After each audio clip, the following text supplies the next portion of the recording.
I had a stuffed dinosaur under my arm. That's the detail I can't get out of my head. 2 years of this, and what I remember most clearly is that I was standing in the lobby of a children's hospital in Nashville, Tennessee, 62 years old, holding a green stuffed dinosaur I'd bought at a gas station on I-65 because my grandson Cody loved dinosaurs and I wanted him to have something in his hands when the drip started. I'd driven 4.5 hours from Kettering, Ohio, and I hadn't told my daughter I was coming, because it was supposed to be a surprise. The woman at the desk was named Rhonda. She was very nice. She typed his name into her computer, and then she stopped typing. She said, "I'm sorry. Can you spell that for me?" I spelled it. Codykraus. 8 years old. Here for his treatment. His mother's name is Melissa Kraus. Rhonda typed again. Then she scrolled. Then she picked up a phone and quietly asked somebody something I couldn't hear. And then she hung up. And she looked at me with an expression I recognized immediately, because I have made that exact face myself about 100 times in my life. It's the face you make right before you tell somebody something that's going to take their legs out from under them. She said, "Sir, I've checked our whole system. We have no patient by that name, and we never have." I said that was impossible. I said he'd been coming here for 2 years. And Rhonda said, very gently, "Sir, I've been at this desk for 11 years. There is no Cody Kraus. There has never been a Cody Kraus. Not in any of our records. Not once." I stood in that lobby holding a stuffed dinosaur, and the floor did not fall out from under me the way people say it does. It was worse than that. Because I spent 28 years as a special agent with IRS Criminal Investigation, 28 years putting fraud cases together, and standing at that desk, my brain did not scream, "There's been a mistake." My brain, the traitor, said one thing very quietly and very clearly, "Wayne, you've been had. If you're new here, stay with me. Because this one is not what you think it is, and it does not end where you think it ends. Drop a comment and tell me where you're watching from. I read every single one. And if you haven't subscribed, do it now. You are going to want to see the last 5 minutes of this. My name is Wayne Dressler. I'm 62 years old, and I live in Kettering, Ohio, just south of Dayton, in the same house my wife Judy and I bought in 1991. And I need to tell you what I did for a living, because it is the reason this whole thing is unbearable. For 28 years I was a special agent with the Criminal Investigation Division of the Internal Revenue Service. That's the badge and gun side of the IRS. We don't do audits. We do fraud, wire fraud, money laundering, forged documents, phony invoices, shell companies, charity scams. 28 years of sitting in a windowless room in the federal building on 3rd Street with a stack of bank records and finding the one line that doesn't belong. I was good at it. I was really good at it. I retired in 2019. Judy and I have a paid-off house, a pension, a decent retirement account. Judy is 61, and she worked 30 years in the billing office at a dental practice on Far Hills Avenue. And about 6 years ago, she started having heart trouble. Nothing dramatic, but her cardiologist told her, in front of me, that the single most dangerous thing for her heart was prolonged stress. I want you to remember that. It matters at the end. We have one child, Melissa. Missy. Missy is 34. She was a difficult kid and a harder teenager, and there were some years there I don't like to talk about. But she straightened out. She married a good man, Brandon Krause, a long-haul driver, gone 5 days a week, one of the most decent people I've ever met. And in 2017 they gave us Cody Krause, my grandson. That boy is the best thing that has ever happened to this family. He's 8 now. He is obsessed with dinosaurs in the way that only an 8-year-old can be obsessed with something, which is to say completely, and with statistics. He can tell you the length of a Spinosaurus. He calls me Grandpa Wayne, like it's one word. In 2022, Missy and Brandon moved to Nashville. Brandon got on with a better carrier down there, and the cost of living was easier. 4.5 hours away. I remember being disappointed. I remember Judy crying about it a little. I did not think, at the time, she is putting distance between us on purpose, but she was. In November of 2023, my daughter called me at 9 o'clock at night, sobbing so hard she couldn't get the words out. Cody had been diagnosed with leukemia. I want you to sit with that for a second. Because whatever you are imagining right now, whatever your body just did when you read that word, that's what happened to me and Judy in our kitchen on a Tuesday night. Judy went down on her knees on the linoleum. I had to hold her up. He was 6 years old. What followed was 2 years of hell. There were treatments. There were setbacks. There was a week in the ICU. There was a bone marrow consultation. There was a specialist who was the best in the country, but wasn't covered by their insurance. There was an experimental protocol that cost $40,000 out of pocket.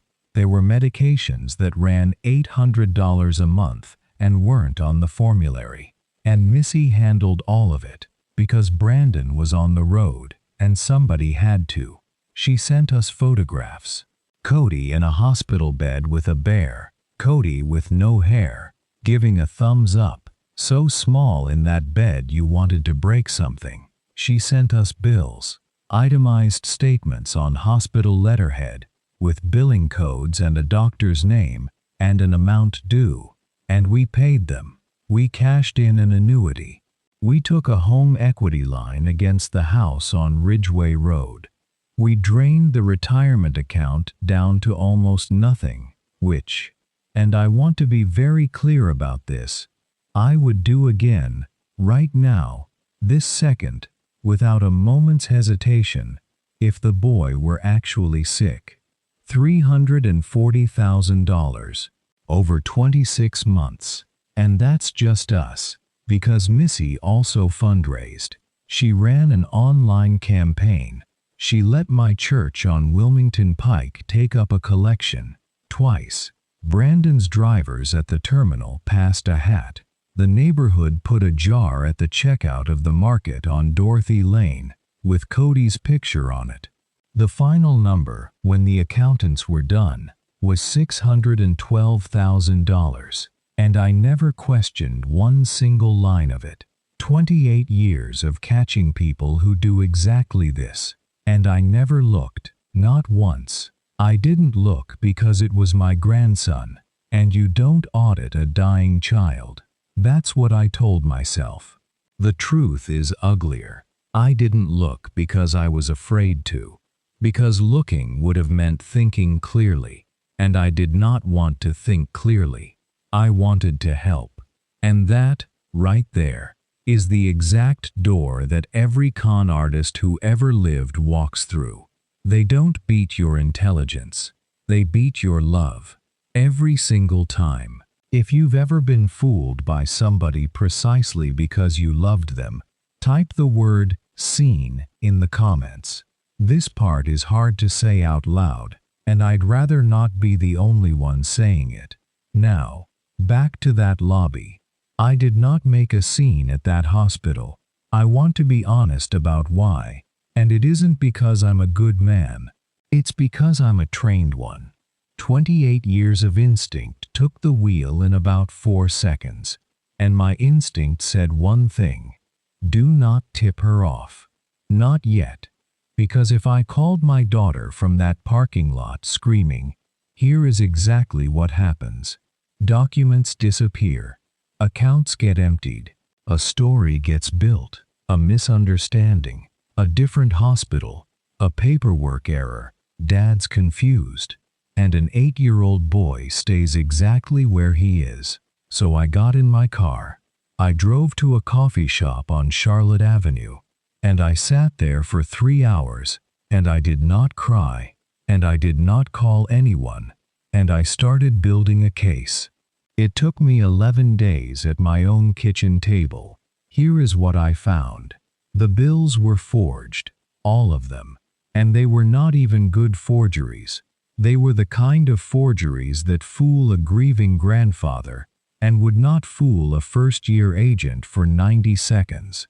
The letterhead was pulled off the internet. The billing code format was wrong. It used a structure that no hospital billing department in this country has used since about 2015. And the physician's national provider number, the NPI, the unique number every licensed provider in America has, was real. It belonged to a retired orthodontist in Yuma, Arizona. My grandson's leukemia was being treated, on paper, by a man who straightened teeth in the desert and hasn't practiced since 2014. That's the one that broke something in me. I sat at my kitchen table at 2 in the morning, and I laughed out loud, one time, and it was the worst sound I have ever made. The money went nowhere near a hospital. I traced every dollar. A used boat. A 2023 Tahoe. Paid cash. $41,000 of credit card debt, cleared in a single payment. Cash withdrawals. A lot of cash withdrawals. And a 9-day trip to Destin, Florida, in March of 2024. I remember March of 2024 very clearly. That was the week my daughter called me and told me Cody was in the ICU with an infection and she needed $22,000 by Friday. Judy and I sat up all night that week. Judy could not eat. I sat in the dark in the living room with my phone in my hand at 4 in the morning, waiting for it to ring. My daughter was on a beach, and Cody was never sick. Not once. Not for a single day. There is no diagnosis, no oncologist, no chart, no blood work, no hospital, in Nashville or anywhere else. I found no medical record for that child beyond a routine visit at 4 years old. She kept him out of school. She told the school he was immunocompromised and homeschooled him. She told him he had a problem with his blood. She told an 8-year-old boy that he was sick and had to be careful and couldn't run around like other kids. And she shaved his head herself so the photographs would work. For 2 years my grandson believed he was dying because his mother needed him to look the part. That is the crime. The money is not the crime. The money is just what she got. Before I tell you what happened at that VFW hall, hit subscribe if you haven't yet, because what I said into that microphone is the only thing in this whole story I'm proud of. Now back to it. I called an old colleague first, a man named Owen Kessler, 26 years IRS CI, retired 2 years before me. I laid it all out on his kitchen table in Beaver Creek, and he went through it twice without a word, the way we used to, and at the end he took his glasses off and he said, "Wayne, you know what this is." I said I did. He said, "Then you also know, you can't be the one to run it. It's your family. Hand it over." So I took it to Detective Aisha Okoye in the Financial Crimes Unit of the Dayton Police Department, and she brought in the federal side because Missy had wired money across state lines and mailed forged documents from Tennessee to Ohio, and that makes it wire fraud and mail fraud, and it makes it federal. And then I did the hardest thing in this entire story, and it was not confronting my daughter. It was calling Brandon. I met my son-in-law at a truck stop off I-70 outside Springfield on a Thursday afternoon. 36 years old. Drove 11 hours to get there because I told him it was about Cody. He sat down across from me in that booth and he was already shaking. And I had to tell that man that his son was healthy. I watched him not understand. Then I watched him understand. Then I watched him put both hands flat on the table and lower his head down onto them. And this enormous man made a sound I have never heard a human being make. He didn't know. I want to say that as clearly as I can, because people ask me about it constantly. Brandon Krause did not know. He was gone 5 days a week, hauling freight to pay for treatments that did not exist, calling home every night to ask how his boy was doing, and being lied to every single time. And when he lifted his head up off that table, the first thing my son-in-law said, the very first thing, before anything about his wife, before anything about the money, was, "Does Cody know he's okay?" And I said, "No, not yet." And Brandon said, "Then let's go tell him." Missy had scheduled one more benefit, a dinner, at the VFW post on Wilmington Pike in Kettering, my post, in my town, 4.5 hours from where she lived, because that's where the money was, my neighbors, my church. 2 guys I worked cases with for 20 years, 200 people, $20 a plate, a silent auction, and a jar on every table, with my grandson's face on it. She was coming to my hometown to take it one more time, and she was bringing Cody, with his head shaved, to sit at the front table so people could look at him. We let it happen. Detective Okoye's exact words were, "Mr. Dressler, we have the paper. We could pick her up in Nashville tomorrow. But if you want that boy to hear the truth from you, instead of from a caseworker in an office, then that room is where you do it." So on a Saturday evening in October, I stood at the back of that VFW hall and watched my daughter work a room of 200 people who had emptied their pockets for her. She was radiant. She hugged my pastor. She let a woman cry on her shoulder. And my grandson sat at the front table in a little collared shirt with his head shaved, 8 years old, being careful, the way she'd taught him to be careful, because he was fragile. They gave her the microphone at 7 o'clock so she could thank everybody. And I walked up the center aisle and I took it out of her hand. I did not look at her. I want to be honest with you. I never looked at her once. Not one time in that whole room. I knelt down in front of the front table, on the floor, in front of 200 people, and I said, "Cody, come here, buddy." And he came over, careful, the way he'd been taught. And I said, "I need you to listen to Grandpa Wayne, okay? Because this is the most important thing I'm ever going to tell you." I said, "You are not sick." He looked at me. I said, "You have never been sick. Not one day. You are a healthy little boy, and you are going to run and play and grow all the way up and get old. And nothing is wrong with you. Nothing has ever been wrong with you." And Cody Krause, 8 years old, looked at me for a long moment, and he said, "Are you sure?" And I said, "I'm sure, buddy. I promise you on my life. Your daddy's right there, and he's going to take you home."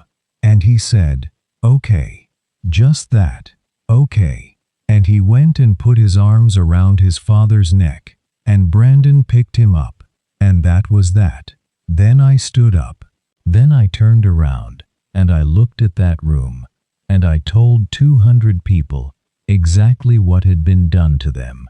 And Detective Okoye and 2 officers came in through the side door by the kitchen. If you think that boy got what he deserved, Comment the word justice below.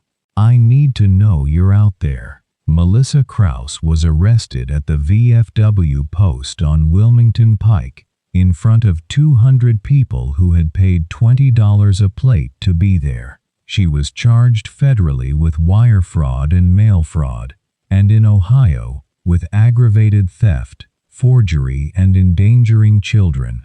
She pled guilty rather than let her son testify, which her attorney correctly told her would end any hope she had. She was sentenced on March 11th to 9 years. She is serving that sentence at the Ohio Reformatory for Women in Marysville. Restitution was ordered at $612,000. We have seen about 31,000 of it. We will not see the rest, and I've made my peace with that. My church took its collection back in a different way. The congregation raised money for Brandon and Cody within a month, and nobody asked me for a thing. Brandon has full custody. The divorce was finalized last year. He came off the road and took a local route out of a terminal in Vandalia so he could be home every night, and he and Cody live about 20 minutes from us now. Cody is 10. His hair grew back. It came in curly, which it never was before, and he hates it, and I think it's the funniest thing that's ever happened. He plays second base. He runs everywhere. He does not remember most of it, and we are in absolutely no hurry to explain it to him. He knows his mom did something wrong, and that she's away. That's all he needs right now. There will be a day, and we'll be ready for it. A few months after the trial, he asked me, out of nowhere, in the car, the way kids do, "Grandpa Wayne, am I really not sick?" And I said, "No, buddy, you're going to live a long, long time." And he said, "Okay," and went back to his dinosaur book. Just like that. Like it was easy. Judy's heart is not the same. The cardiologist can put numbers on it, and the numbers are worse than they were 3 years ago. And he says stress is the reason, and I know exactly which 2 years of stress he's talking about. My wife spent 26 months believing her grandson was dying. That did permanent damage to her body, and it is not coming back. And my daughter did that to her mother on purpose. That's the one I can't forgive. People ask me if I've forgiven Missy. They ask it kindly. They expect a certain answer, because that's the answer people are supposed to give. Here's the honest one. I go looking for the feeling I used to have for my daughter, and I cannot find it. I have gone looking. I've sat in that kitchen and gone through every year of her life trying to locate it. The bicycle, the graduation, walking her down the aisle. I know those things happened. I know I felt something. It's gone. There's a room where it used to be, and the room is empty. She writes. I don't open them. Judy reads them, and then she cries, and then she puts them in a drawer. And I'll tell you what frightens me. 62 years old and sitting here talking to a camera. I don't know what it says about a man that he can stop loving his own child. I don't know if that makes me strong or if it makes me broken. I've stopped trying to work it out. I just know I've got a 10-year-old who thinks I hung the moon, and every Saturday morning at 9 o'clock, he's in my driveway with a glove, and that boy is going to live. That's what I've got. And most days it's enough. So if there's one thing I want you to take from all this, it's this. I spent 28 years finding fraud for the United States government. I could have caught my own daughter in 9 minutes. I never looked, because looking would have felt like a betrayal, and loving her felt like the opposite. That's what they count on. Not that you're stupid, that you're loyal. So check. Ask the boring question. Look at the invoice. It is not a betrayal to verify something. And if the person asking is telling the truth, they will not mind one bit. I drove 4.5 hours with a stuffed dinosaur under my arm to sit with a dying child. And I walked out of that hospital the luckiest man alive, and the loneliest. If this story got to you, subscribe so you don't miss the next one. And tell me honestly in the comments, could you have forgiven her? Because I couldn't, and I still don't know what that makes me. I read every reply. Thank you for sitting a while with an old fraud investigator from Ohio who didn't see the one that mattered. I'll see you in the next one.